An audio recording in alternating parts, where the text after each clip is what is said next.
Okay, so today's project we're going to be designing a gazebo.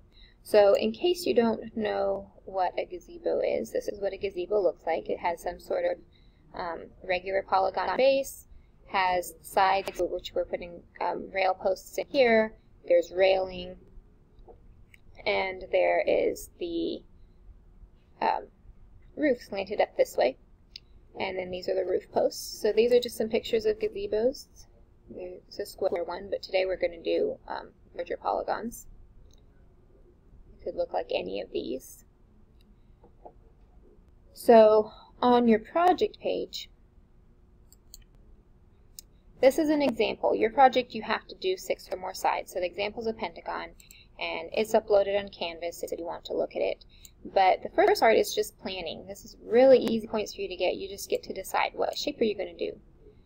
Plug that shape into your formula. So I have 5 sides minus 2 times 180, and then divide by 5 to find out each interior angle. That's that formula you learned last class. And then I get to decide. I'm going to do a kind of small gazebo. I want each side to be 5 feet long. That's just your decision. My railing, I'm going to do 2 feet. That's pretty low railing. Most posts are more like 2.5 or 3 feet, but I chose to do a small one. And then each of my 5 feet sides is going to have 4 posts, which means they'll be 1 foot apart. I'm going to do a nice tall roof, so my roof's going to be 8 feet tall.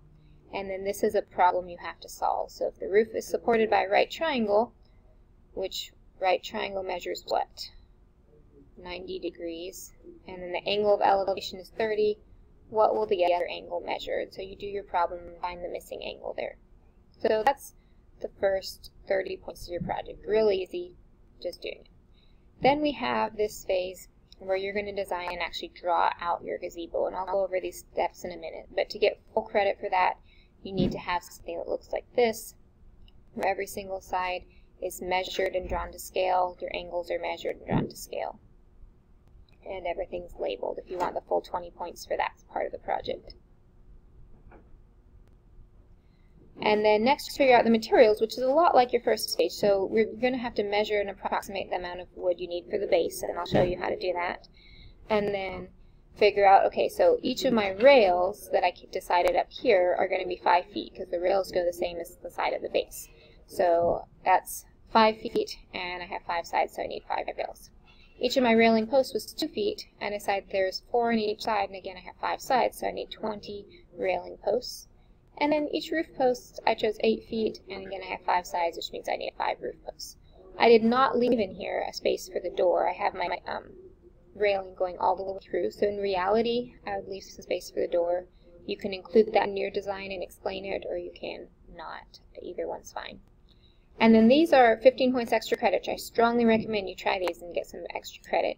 But one is just to draw the side of the gazebo, so using your ruler, just measure out the dimensions you chose, draw. So I have my 4 slats here, they're each 2 feet tall. I have my 5-foot rail, 5 feet of the base side, and my 8 feet side here. If you want to do the calculations to figure out about how much material you need for the roof, this is just the logic of it. So I chose 5 sides, so I'm going to have 5 isosceles triangles slanting up for the roof. Each one needs a base of 5 feet, which is my side length. And so I need to make it a little bigger because roofs have overhangs, so I chose to make them about 6 feet tall. And so my roof triangles are going to look about like this, so about 5 feet across the top, 6 feet tall. And so the area of each of those would be 15 square feet times the 5 sides, means I'd need 75 square feet of wood to do the roof. And it would vary in reality to make sure we can cut out that shape of wood from each board, but that's the basics. And then if you want to go on and just Google on Lowe's or Home Depot somewhere what the cost of all that wood is, and figure out your cost, how much the materials of the wood for this would cost, then you can do that as well. Okay, so looking at your project sheet, I just want to remind you again, it must have 6 or more sides, okay? You cannot copy the 5-sided pentagon that was on the example. So it must have 6 or more sides, so you have to have a hexagon, something bigger. If you chose the same shape as the person beside you, just choose different lengths of sides so we know you didn't copy theirs exactly, okay? And so on here, This is again the example, which is the pentagon, which is not the one you will do. And so I'm going to use a scale. I need everything drawn to scale, so I'm going to use a scale of 1 centimeter to 1 foot. Okay, so I said I want my sides to be 5 feet long, so I'm going to come here, start at the very bottom so I have enough space, and this is the centimeter portion of my ruler, and so I'm going to try to center on my page and draw a 5 centimeter long line. Okay. Then I need my angles to be exactly 108, which is what I found when I did my angle measures. And so I line up this circle with the end of my line, and I follow along the angles until I get all the way out to 108. And so I come and do a little dot there at 108 degrees. And then I need to do the same thing on this side. So again, make sure I line up the end of it, come out to 108 degrees, that is totally wrong, that is an acute angle. Come all the way out, I'm going to have to follow inside numbers now, all the way out to 108 degrees, and do the little dot there. And then I line it up and make sure I connect with that at the 5 centimeters. So I connect my corners, come out, stop at 5 centimeters. So it's going to be a little bit short of where that angle line was. And I do the same thing over here. Again, 5 centimeters is going to be a little short of that angle, but I still use it to line up the direction of my angle.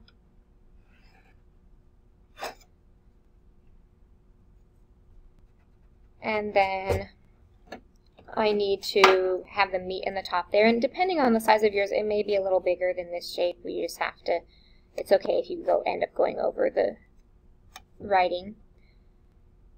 And so I line this up, and again I need 108 degrees, so that's going to give me right about here.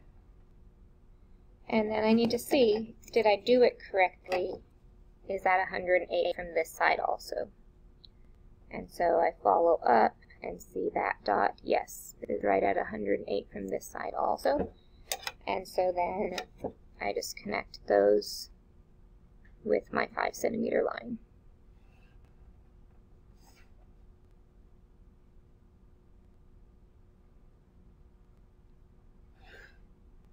Okay, so now I've drawn it. Oops, I drew that one wrong. I did not connect to the end here.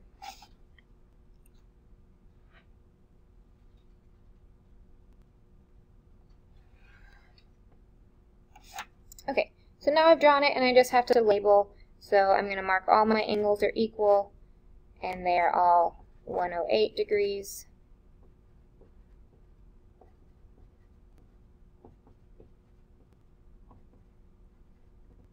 And then each of my sides were equal, and they were all 5 feet.